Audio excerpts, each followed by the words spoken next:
Hello मेरे प्यारे दोस्तों, आप सभी को मेरे यूट्यूब चैनल कहानी का खजाना में स्वागत करती हूँ। आई होप आप सभी लोग खुश होंगे, स्वस्थ होंगे। चलिए दोस्तों, आज आप सबको मैं एक नई कहानी सुनाती हूँ। मेरा नाम विजय है। मैं 30 साल का शादीशुदा आदमी हूँ। मैं नोएडा में रहता हूँ, एक आईटी कंपनी में जॉब करता हूँ। मैं बहुत ही ज़्यादा हैंडसम दिखता हूँ, इसलिए लड़कियाँ या औरतें मेरे करीब जल्दी आ जाती हैं। मैं जिम भी जाया करता हूँ और थोड़ा बहुत स्टाइल में रहता हूँ, क्योंकि आजकल स्मार्ट और स्टाइलिश लड़कों को बहुत पसंद करती हैं महिलाएं। दोस्तों, थोड़ा सा समय निकालकर इस कहानी को अंत तक जरूर सुने। दोस्तों, आप लोग चैनल को सब्सक्राइब करना भूल जाते हैं। दोस्तों, आप सबसे रिक्वेस्ट है कि चैनल को एक सब्सक्राइब करें और वीडियो को एक लाइक करें। दोस्तों, आप लोगों के एक लाइक और सब्सक्राइब से बहुत ही मोटिवेशन मिलती है कि हम ऐसे ही कहानियां आप सबके समक्ष प्रस्तुत कर पाए। दोस्तों, हम बहुत ही मेहनत से कहानी लिखते हैं। आशा करती हूँ कि यह कहानी आप सबको पसंद आएगी। चलिए अब कहानी में आगे बढ़ते हैं और आपको यह कहानी सुनाते हैं। आज मैं सुबह 11 बजे घर का राशन लाने के लिए मॉल गया था। मेरे साथ मेरी पत्नी भी थी। हम दोनों सामान ले रहे थे। मेरे सामने एक लड़की थी जो बहुत ही खूबसूरत थी। वो बार बार मुझे घूर रही थी, मैं भी उसको घूर रहा था। सच तो ये है कि मैं उसको पहले से ही देख रहा था, क्योंकि वो देखने में बहुत ही हॉट थी। वो मेरे टाइप की थी, इसलिए मैं उसको देख रहा था। जब उसकी नज़र मेरे पर पड़ी और उसको महसूस हुआ कि मैं उसे देख रहा हूँ, तो वो ज़्यादा इंटरेस्ट लेने लगी। धीरे धीरे वो मेरे करीब आ गई। जब वापस जा रही थी तो मैं भी अपनी कोहनी से उसको टच किया। भीड़ थी मॉल में। अक्सर शनिवार और रविवार को ऐसा ही भीड़ हो जाता है, इसलिए कोहनी जाकर सीधा उसके पीठ पर लगा और वो मुझे अजीब नजरों से देखने लगी। मैंने मुस्कुरा दिया। उस समय मेरी पत्नी सामान देख रही थी और मैं ट्रॉली संभाल रहा था। तो फिर मेरे करीब आई और उसके हाथ में एक छोटा सा कागज का टुकड़ा था। वो मेरी ट्रॉली में डाल दी। मैं अपनी पत्नी को देखने लगा, कहाँ है, तो वो दूर सामान देख रही थी। वो लड़की बिलिंग वाले काउंटर पर चली गई थी बिल करने के लिए।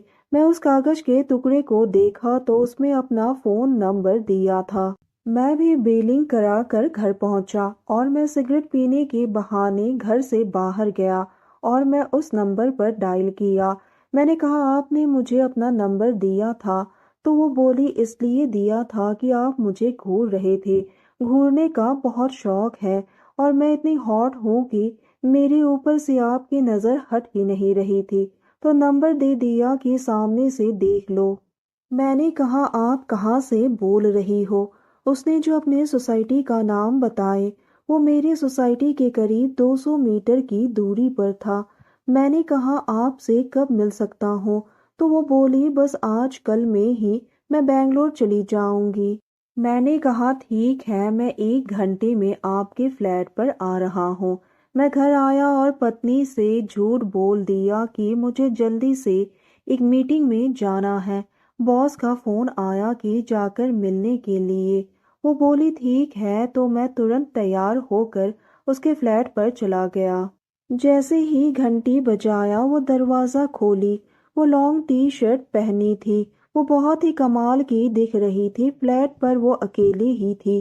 अंदर गया, उसने दरवाज़ा बंद कर दिया। हम दोनों तो वहीं पर एक दूसरे को चूमने लगे। वो बोली, आप बहुत हॉट हो, मैं आपको अपना दिल दे बैठी। जब से आपको देखा है तब से ही आपसे मिलने के लिए तरस रही थी। वो मेरे हाथ पकड़कर मुझे अपने बेडरूम में ले गई। मैं तो उसकी खूबसूरती बर्दाश्त ही नहीं कर पा रहा था। मैं तो बस उसे देखकर पागल सा हो गया। मैं बेड पर बैठा हुआ था और उसे अपनी बाहों में ले लिया। उसके होंठ बहुत ही गुलाबी थे। मैं उसको सहलाने लगा तो वो सिसकारियां लेने लगी। वो भी अब जल बिन मछली की तरह तड़पने लगी। मेरे से भी रहा नहीं गया और मैंने अपना काम करना शुरू कर दिया। वैसे मुझे इस काम का पहले से ही एक्सपीरियंस था और उसे भी, इसलिए हम दोनों को एडजस्ट करने में कोई प्रॉब्लम नहीं हुई। उसके चेहरे पर एक अलग ही खुशी थी। वो मेरी तरफ देखकर मुस्कुरा रही थी। हम दोनों को तो बहुत ही अच्छा फील हो रहा था। इसी तरह से हम दोनों बहुत देर तक अपने काम में बिजी रहे और एक दूसरे को खुश करते रहे। लगभग 2 घंटे तक अपना काम करने के बाद हम दोनों भी शांत हो गए और एक दूसरे के बाहों में लेटकर बातें कर रहे थे।